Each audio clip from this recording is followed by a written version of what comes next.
सर्व भारतीयांसाठी अभिमानाचा दिन म्हणजे आपला स्वातंत्र्य दिन. आपल्या खेड तालुक्याच्या सर्व नागरिकांना स्वातंत्र्य दिनाच्या, येणाऱ्या नवरात्र उत्सवाच्या तसेच दीपावलीच्या मनपूर्वक शुभेच्छा. शुभेच्छुक श्री महेंद्र हरिभाऊ गोरे, संचालक कृषी उत्पन्न बाजार समिती, तालुका खेड.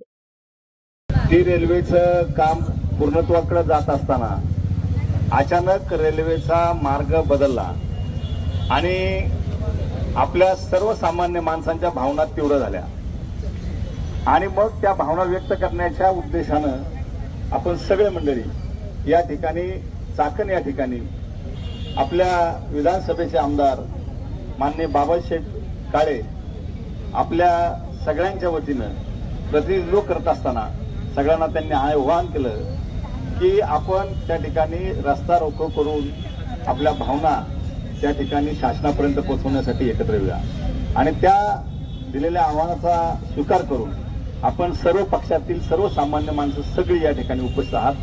प्रथमतः सर्वांना धन्यवाद व्यक्त करतो आणि आमदार साहेबांनी देखील इतक्या चांगल्या ज्वलंत विषयाला हात घालून पुढाकार घेऊन आपल्या सगळ्या मंडळींना या ठिकाणी येण्यासाठी निमंत्रित केलं, त्यांना देखील धन्यवाद व्यक्त करतो. खरं तर या ठिकाणी मला काही गोष्टी खेदाने सांगा वाटतं. पारतंत्र्याच्या काळामध्ये इंग्रज आपल्याकडे आले. इंग्रजांना कळलं पहिल्यांदा की जर कुठेही जायचं असेल, प्रगती करायची असेल तर रेल्वे महत्वाची आहे. इंग्रजांनी येतानाच पहिल्यांदा रेल्वेचा विषय घेऊन आले आणि रेल्वे आपल्या देशात केली.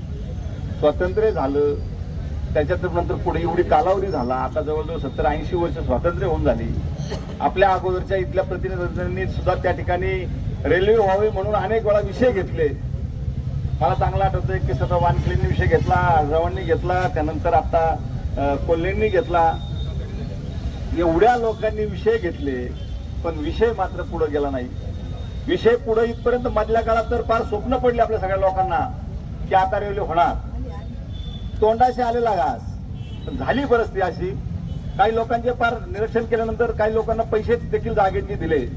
हे सगळी परिस्थिती केलेली असताना अचानक काही लोकांनी साक्षात्कार वर व्यक्त केला आणि मग रेल्वे बदलली.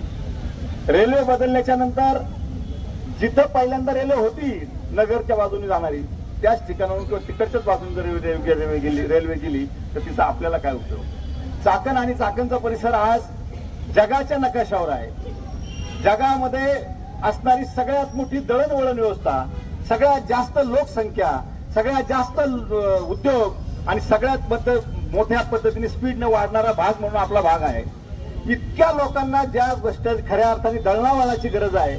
आता आम्ही निवेदन द्यायला गेलो पोलीस स्टेशनला, त्या बिचाऱ्यांची किंवा त्या पोलीस खात्याची चूक नाही. या ठिकाणी प्रचंड पद्धतीची रहदारी असल्यामुळं रस्ते जाम होत आहेत. दररोज माणसांना या ठिकाणी अर्धा 2-2, 3-3, 4-4, 5-5 तास रस्ते जाम असतात, तर सामोरं जावं लागतं. पण याच्यावर उपचार काय? जर पर्यायी व्यवस्था रेल्वे झाली तर दळणवळणाचा मुख्य भार कमी होऊ शकतो. खरं तर काही लोकांना फक्त रेल्वे आली म्हणजे आपल्याकडून रेल्वे आणणं एवढंच वाटतं, पण एक रेल्वेच्या पाठीमागे किती गोष्टी फायद्याच्या आणि किती गोष्टी तोट्याच्या आहेत याचं निरीक्षण मात्र सर्वसामान्य माणूस अजूनही करायला तयार नाही. एक रेल्वे आली की रस्त्यावरचा रोडचा जो ताण आहे तो 50 ते 75% कमी होणार आहे. ऍक्सिडेंटचे प्रमाण 50 ते 75% कमी होणार आहे. प्रदूषणचं प्रमाण कमी होणार आहे आणि प्रदूषण आणि ऍक्सिडेंटचं प्रमाण कमी झालं की तुमचा आमचा हॉस्पिटलचा भार कमी होणार आहे. ते कमी झाल्यानंतर आपण ज्या गाड्या चालवतो या गाड्यावर होणारा खर्च जो आहे, ड्रायव्हर आहे, मेंटेनन्स आहे, गाडीचा खर्च तो वाचणार आहे. त्याच्या पलीकडे मुलांना शिक्षण सुविधा ह्या सगळ्या गोष्टी म्हणजे उपयोगात येणार आहेत. हे झालं. शेतकऱ्यांचा माल सुद्धा दुसरीकडे न्यायला सोयीस्कर जाणार आहे. उद्योग नगरीला आपलं झालेलं उत्पादन आहे ते उद्योग नेण्यासाठी, विकण्यासाठी आणि जो कच्चा माल आहे आणण्यासाठी त्याचा उपयोग होणार आहे.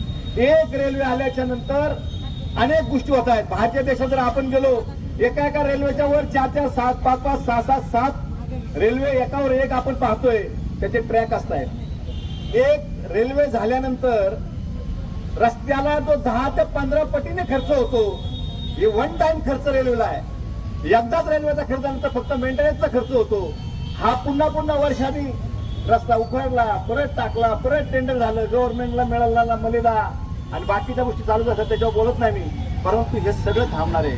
आणि खरं तर त्याच्या पलीकडे सांगतो, आपली पुढची पिढी जी जन्माला येणार आहे ती आपल्याला प्रश्न विचारेल की ज्या इंग्रजांना कळलं, पारतंत्र्यात लोकांना कळलं, त्यांनी रेल्वे आणली, तुम्हाला स्वातंत्र्य मिळालं, अनेक वर्ष प्रतिनिधित्व केलं, अनेक वर्ष सत्ता भोगली, अनेक वर्ष राज्य केलं, तुम्हाला साधी रेल्वे आणता आली नाही.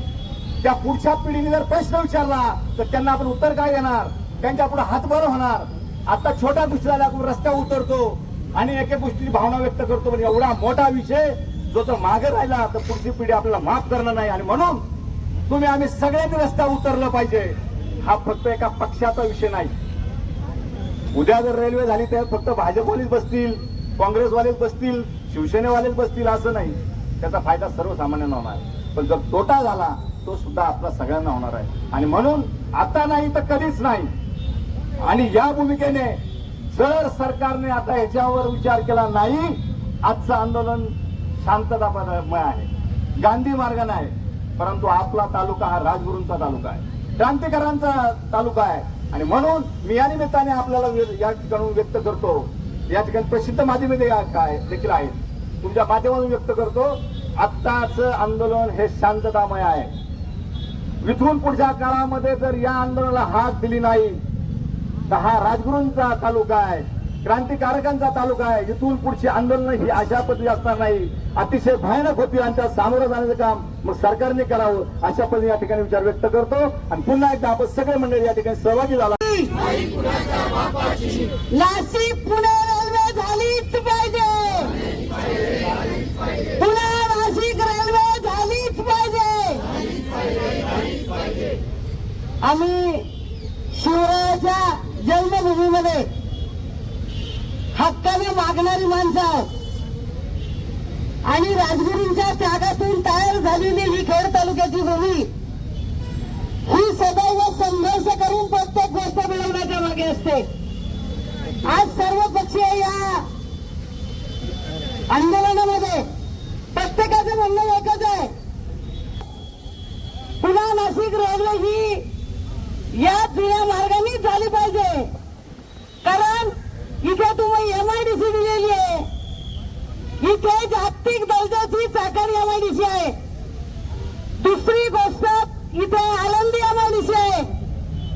आज आमचं विमानतळ गेलेलं आहे आणि प्रत्येक प्रांतातली प्रत्येक भागातली लोक इथं स्वतःच्या व्यवसायासाठी आलेली आहेत. मग यांना जाण्याची सोय सुद्धा या रेल्वेनीच होणार आहे. ही जर दखलपणा घालवायचा असेल, ही जर रस्त्यावरची गर्दी कमी करायची असेल तर तुम्हाला या नाशिक पुणे रेल्वेची खऱ्या अर्थाने गरज आहे. आज तुम्ही म्हणजे जर केंद्रातला नेता बदलला, केंद्रातला मंत्री बदलला तर आपल्या भागाचं भलं झालं पाहिजे. म्हणून का जर तुम्ही निर्णय बदलत असाल तर या गोष्टीमध्ये या नाशिक पुणे रोडवर जी गावं आलेली आहेत, जे भाग आलेले आहेत, त्या सगळ्यांच्या वतीने हा निषेध केला जातोय. कारण ही आमच्या हक्काची रेल्वे आहे. उद्या विद्यार्थी आहेत, उद्योजक आहेत, कामगार आहेत, शेतकरी आहेत, अनेक घटकांना प्रगती पदावर नेणारी ही रेल्वे या भागाची एक जननी होणार आहे. त्यामुळे विनंती आहे केंद्रीय मंत्र्यांना की झालेल्या सर्वेक्षण सारखं जुन्याच मार्गानं पुन्हा चाकण, राजगुरुनगर आणि पुणे संघाने या पद्धतीनं ती नाशिकला पोहोचावी.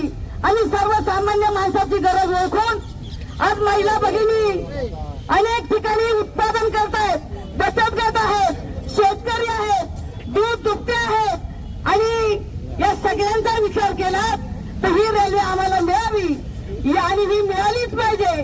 या मागणीसाठी खेड तालुक्यातील सर्व पक्षीय हे आंदोलन हे स्वीकारत आहे की ही आमची गरज आहे, ती पूर्ण व्हावी.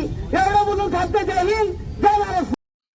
आपल्या खेड तालुक्यातील सर्व नागरिकांना येणाऱ्या भारतीय स्वातंत्र्य दिनाच्या बहीण भावाच्या नात्यातील अतूट बंधन म्हणजे रक्षाबंधनाच्या, नवरात्र उत्सवाच्या तसेच दीपावलीच्या मनपूर्वक शुभेच्छा. शुभेच्छुक मनीष मनोज चव्हाण, गव्हर्नमेंट कॉन्ट्रॅक्टर, राजगुरुनगर.